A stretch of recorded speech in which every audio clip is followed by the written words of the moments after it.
Durif is a grape that hails from France, and yet 80% of the vines that exist around the world are planted in California, where the grape gets called Petite Sirah, which is kind of weird because it's not Syrah, and the wines that it produces are hardly petite. In fact, they are behemoths. Durif is one of the most deeply colored amongst all the wine grapes in cultivation today, and it kind of competes with the inkiest of brutes like Sagrantino from Italy, or even Tannat, which is most commonly now grown in Uruguay. Of course, the fact that we're talking about Durif is not simply a product of matter multiplied by chance, multiplied by time. We're talking Durif because it is the cultivar that delivered us today's hand drink solo wine of the day, the Strange Company's Wandering Beast Petite Sirah 2021. The Wandering Beast is produced by the gregarious gang at Wildeburg under the leadership of winemaker J.D. Rousseau. Now, in their search for really interesting vineyards in order to provide fruit that would go into their more classic Wildeburg Reserve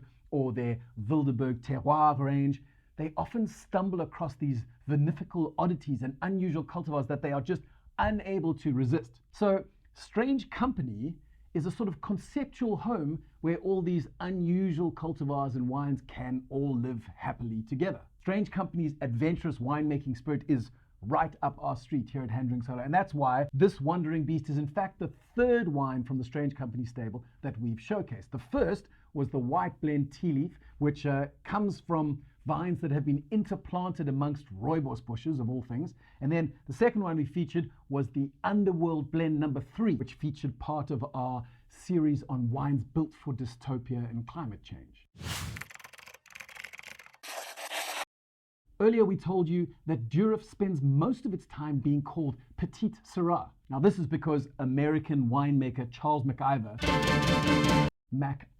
not MacGyver, imported Durif into the United States in the 1880s, and seemingly for no reason at all, when his shipment arrived, he labeled all of the vines as Petite Sirah. When Charles was asked about this at a later date, he put forward the theory that he knew all along that the grape was Durif, but he made a marketing decision to change the name to Petite Sirah to make it sound more familiar and therefore accessible. This is highly unlikely though, because at the time in the United States, Syrah was equally obscure as a cultivar. Then there is another theory that Charles MacIver was a bit of a numpty and actually made the mistake of thinking that Durif was Syrah. Now historically, this mistake has happened a number of times, even by trained viticulturalists, and so this theory seems to make a lot more sense. But it also makes MacIver seem even sillier, because not only did he make a catalogue error in calling it Syrah, but he made a spelling error in calling it Syrah with an I instead of a Y. But either way, the name Petite Sirah in California has stuck. Now in South Africa, one would be forgiven that there can be no more than a few hectares here and there, and that it is a delightfully obscure cultivar. But the fact is that there are now about 400 hectares across the South African winelands, which is a 400% increase over the last couple of decades. In 2021 alone, Durif was the 5th most planted red cultivar in that 12-month period. The cultivar of Durif was originally named after French botanist Francois Durif, who used to keep a whole series of vines at his home on the commune of Tullins in the southeast of France for research purposes. Now, without any intervention from him, 2 vines, our much beloved Syrah and the almost extinct Peloursin vine, cross-pollinated and gave rise to a brand new cultivar, which he discovered while casually strolling through his garden. Francois was able to deduce that Peloursin had been the mother cultivar, but he was never able to figure out who the father was. In fact, it was only 30 years later in California that scientists using DNA fingerprinting discovered that not only was Petite Sirah, their beloved cultivar in California, the exact same cultivar as Durif from France, but they also were able to discern that Syrah was definitely the father cultivar of Petite Sirah. Talk about nominative determinism. When we get into the glass, it's probably worth noting that even though SARVIS, the South African Wine and Information Systems, has registered the cultivar as Durif, almost all of the producers in South Africa who produce one of these call it Petite Sirah, like the Californians do. Now, what should we expect? Well, in California, Petite Sirah famously delivers notes of plums and blueberries and black pepper and lush chocolate.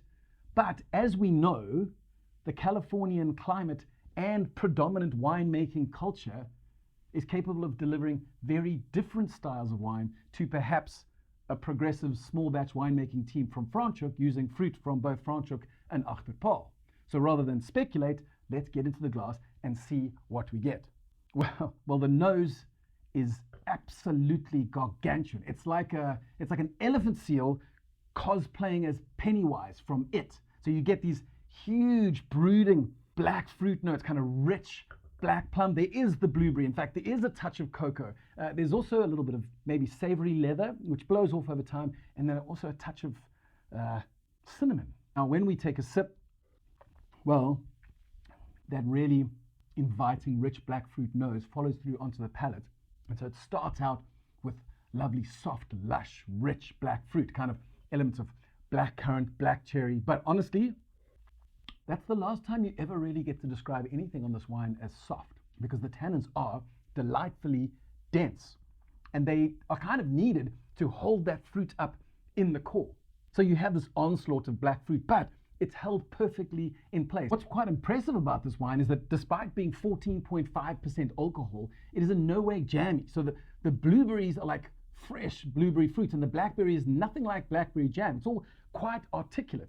And while it's really lush and undeniably ripe, it's also held in check by those beautifully dense tannins. It's really quite a smart rendition of the cultivar. Okay, so if you enjoyed the video, then support us on Patreon and subscribe to the Hand Drink Solo YouTube channel, where we publish at least 6 videos each month talking about things like wine science, wine history, unusual cultivars, and some of the rising stars coming out of the dynamic South African wine movement.